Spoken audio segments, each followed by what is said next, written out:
Hey, welcome back. I'm Julia, and if you're new here, this is where we translate body science into habits you can actually use. Quick question. Have you ever done everything right, eating well, moving more, sleeping decently, and still felt like your body was working against you? Still tired, still carrying weight you can't shift, still waking up at 3 a.m. with your brain already racing? Most people in that situation blame themselves. I'm not disciplined enough. I need to try harder. Maybe it's just stress. And that last one, that's actually the closest to the truth. But not in the way you think. Because stress doesn't just make you feel bad. It triggers a hormonal cascade that physically blocks fat burning, disrupts your sleep architecture, and keeps your brain locked in a mode that makes everything feel harder than it needs to be. The hormone behind all of this is cortisol. And today, we're going to break down exactly what it's doing to your body and the precise habits that stop it. Stay until the end, because the last piece of this puzzle is the one most people miss entirely.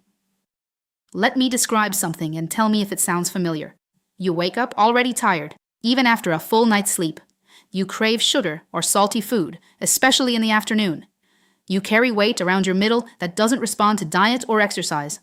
Your mood is flat or irritable for no clear reason, and no matter how much you rest, you never feel fully recovered.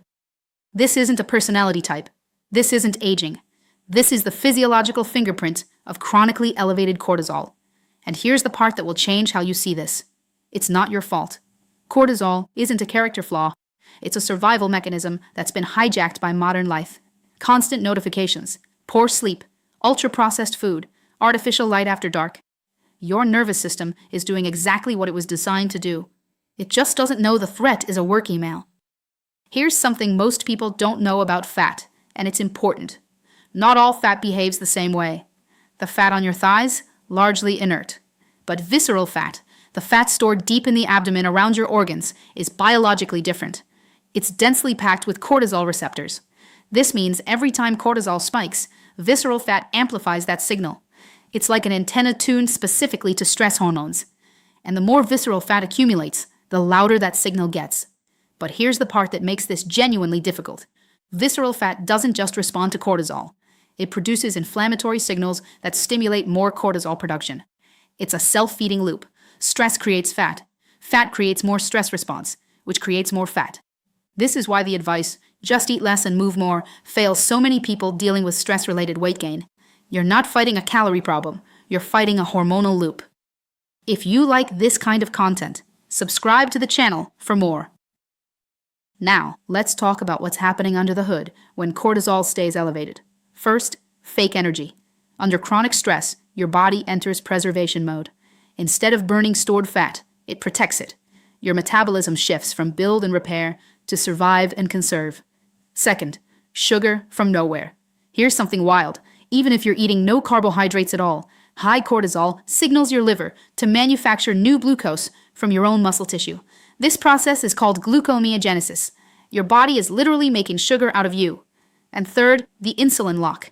That internally generated glucose raises your insulin. And while insulin is elevated, the doors to your fat stores are sealed shut. You cannot burn fat efficiently when insulin is high, period. This is why people under chronic stress often feel hungrier, store fat more easily, and lose muscle instead of fat, even when they're in a calorie deficit. The biochemistry is working against them until they address the cortisol.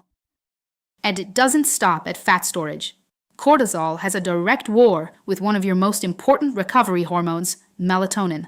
When you keep cortisol elevated in the evening through screens, stressful content, bright artificial light, late-night problem solving, you actively block melatonin production. No melatonin means no deep sleep. No deep sleep means your brain's lymphatic system can't run its nightly cleanup cycle. The metabolic waste that should be flushed overnight stays in your brain. That feeling of waking up foggy, slow, not quite yourself, that's not tiredness. That's an undercleaned brain. And here's the cruel irony. Poor sleep raises cortisol the next day. So you wake up stressed, which elevates cortisol, which blocks sleep, which elevates cortisol. Now for the part you actually came for. How to break this cycle. The morning is where everything starts. And the two most powerful tools you have cost nothing. Morning light first. Within the first hour of waking, get outside and expose your eyes to natural light, even for 5 to 15 minutes, even on a cloudy day. This anchors your circadian rhythm, stabilizes the cortisol awakening response, and tells your biological clock exactly what time it is. Every hour you delay this, your stress hormones are operating without a reference point. Adrenal hydration second. Before coffee, before food, drink a large glass of water with a squeeze of lemon and a small pinch of sea salt. This sends a direct safety signal to your adrenal glands. You've been fasting for 8 hours. Your body is mildly dehydrated and your stress hormones are already elevated. Hydration and minerals first, then wait 90 minutes before coffee. Let your adenosine clear naturally. Let cortisol peak and begin its natural descent. When you add caffeine on top of an already elevated cortisol morning, you're pouring accelerant on a fire that's already burning. Here's a tool most people completely underestimate. Your exhale activates your vagus nerve, the main line of communication between your brain and your body, that signals we're safe, stand down. A slow, extended exhale is one of the fastest ways to shift your nervous system from sympathetic overdrive into parasympathetic recovery. Try it right now. Inhale for 4 seconds. Exhale for 8. Do that 3 times. You just lowered your cortisol response in real time. That's not a metaphor. That's measurable physiology. Research shows that slow breathing at around 5 to 6 breaths per minute consistently reduces stress markers and perceived anxiety. And the best part, you can do it anywhere, anytime, with zero equipment. Exercise lowers cortisol, but only the right kind of exercise done the right way. Chronic high-intensity training without adequate recovery actually raises cortisol. If you're already in a stress state, adding more physiological stress can deepen the problem, not solve it. What works better when cortisol is dysregulated? Moderate movement, specifically walking. And here's the detail that makes walking uniquely powerful: optic flow. When you walk through an open environment and your visual field moves naturally around you, your amygdala, the brain's threat detection center, calms down measurably. It's a hardwired response. Your nervous system interprets moving through open space as a signal that you're not in immediate danger. A 30-minute walk outside, looking at the environment around you, does more for cortisol regulation than an intense 45-minute gym session when you're already running on empty. 2 more levers that are consistently underrated. Consistent sleep timing. Going to bed and waking up at the same time every day, including weekends, is one of the most powerful cortisol regulators available. Irregular sleep schedules are directly linked to elevated evening cortisol and impaired stress recovery. Your hormonal system runs on predictability. Give it a rhythm and it self-corrects. Social connection. This one surprises people. Studies show that positive social interaction, genuine conversation, physical touch, even a brief hug from someone you trust, measurably blunts cortisol spikes. Chronic isolation is one of the strongest drivers of elevated baseline stress hormones. You are a social animal. Connection isn't a luxury, it's a physiological need.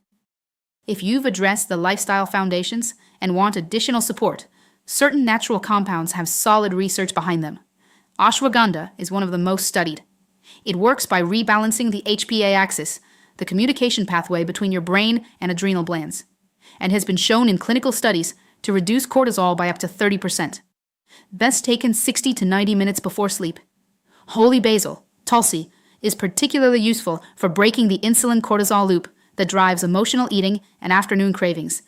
It helps regulate blood sugar response under stress. Magnolia bark acts like a natural brake pedal for the brain. It enhances GABA activity, which is your nervous system's primary calm-down signal. Useful for racing thoughts and evening tension. Reishi mushroom supports deep sleep quality and may help the brain's overnight detoxification process, reducing the inflammatory backlog that drives next-day cortisol.